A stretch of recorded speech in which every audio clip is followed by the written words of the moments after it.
name's Nick Jennison and I'm thinking about guitar, and today we are down at the Gibson Garage checking out a really exciting new instrument for the Les Paul range. This is the Les Paul Custom 70s in a beautiful finish that Gibson are calling Buttercream top. As you can see, it has this fabulous off-white Randy Rhoads-esque finish on the top, but it's black on the back and sides, 5-ply binding. Now for me, 70s Les Pauls hold a very special place in my heart because a lot of my local heroes growing up in Newcastle would play these guitars, and of course there have been innumerable fabulous guitar players over the years who have made a name with a Les Paul Custom much like this. To my mind, this is very much the rock Les Paul Custom, if that makes sense to you, and this guitar really howls and screams in exactly the way that those classic 70s guitars do in my audio memory at least. We're going to explore this in full detail, but before we do, let's take another listen to this guitar. We'll do a whole range of style-specific examples,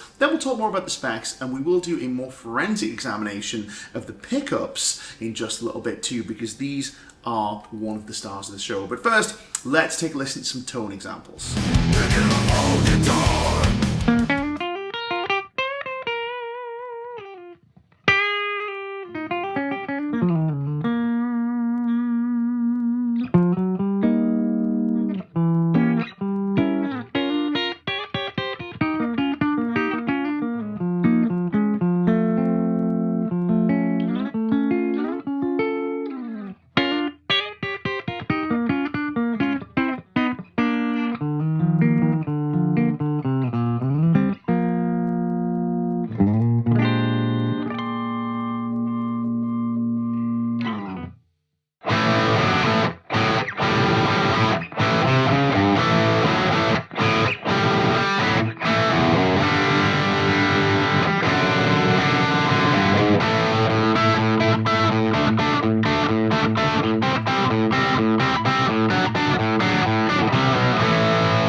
Chance to hear what this guitar can do, let's talk a little more about what's going on under the hood. Now, the Les Paul Custom was reintroduced after being discontinued in 1968, but production was transferred from Kalamazoo to Nashville in the 1970s, where these legendary guitars were originally from. And there were some important updates, or some very significant updates, that were made during that time period, not least of which is the slightly larger headstock shape, which you can see with the split diamond inlay. I think that looks absolutely fantastic. This particular guitar has a volute on the back of the neck, which is something that I know a lot of folks have been asking for in Les Pauls for time immemorial. Now, personally, I feel like the propensity for Les Pauls to break headstocks is greatly overstated unless you're really careless with your guitars, but the volute does add a little bit of mass to this slightly weaker part of the neck join, which I think is a nice touch. We also have Grover Rotomatics for tuners, which are some of my favorite tuners in Gibson guitars. I like the way they look. Again, I grew up seeing guys playing these guitars,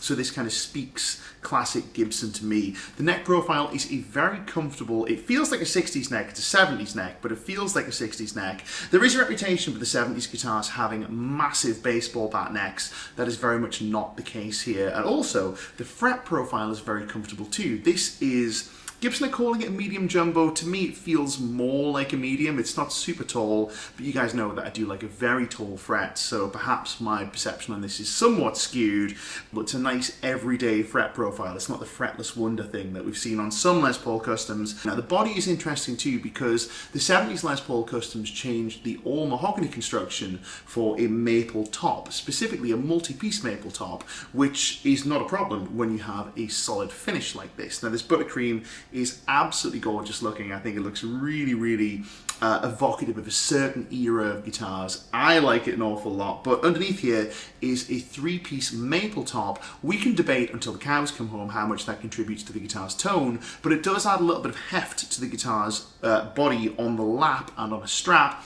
Personally, I like that. So this is not the lightest Les Paul in the world. It's definitely not super heavyweight like some of those old 70s customs were, but it does have a bit of substance to it. So if you're into a heavier guitar, this is a nice choice. Now the back is mahogany, and also interestingly, the neck is maple. Now again, this is something that the 70s customs are known for, and it contributes to the brighter, more wiry tone, if you believe in that sort of thing, which I happen to, but again, you're free to have your own opinion on this.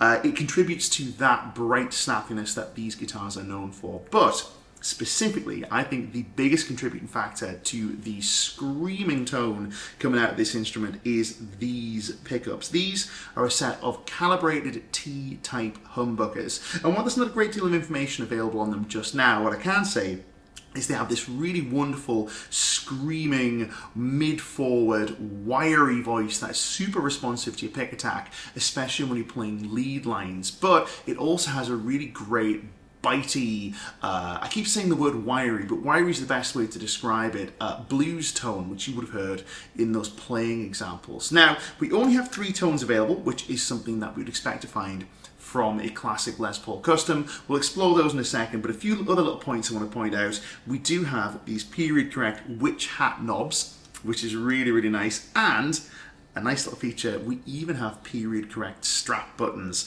which it's a lovely touch. Gibson didn't have to do this, but it's a nice little touch. It really does speak 70s. We also have the Nashville-style 2-piece bridge as opposed to the ABR1. Makes sense because these guitars would have been made in Nashville in the 70s, so nice to have the Nashville bridge on there. Now, speaking of the pickups, we have a bridge position, we have both pickups, we have the neck position. We're going to explore all 3 positions, first played clean, and then we'll do it again played dirty.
There you go, folks. That's been a look at the Gibson 70s Les Paul Custom. I am so enamored with this guitar. Again, for me, and I've said this a few times already, but I grew up watching guys playing Les Paul Customs from the 1970s. And while these guitars maybe don't necessarily have the reputation of the 50s Gibsons, I think they very much deserve their place as part of the Gibson guitar pantheon, and I think it's great to see this reintroduced into the Gibson lineup. And personally, if I was going to choose a Les Paul Custom, this would definitely be a contender in this finish too, although there is a black finish available as well if you want a more traditional look. Love the knobs, love the period correct features, but again, I think my favorite feature is these calibrated T-type pickups, which really do that bright forward 70s Les Paul Custom thing. I think they sound killer, especially with a lot of gain. And they sound great clean too, but to me this is very much a rock Les Paul Custom, and that suits me down to the ground. Once again, this is the Gibson 70s Les Paul Custom. My name's Nick Jennison, coming to you from the Gibson Guitar Garage. I will see you next time.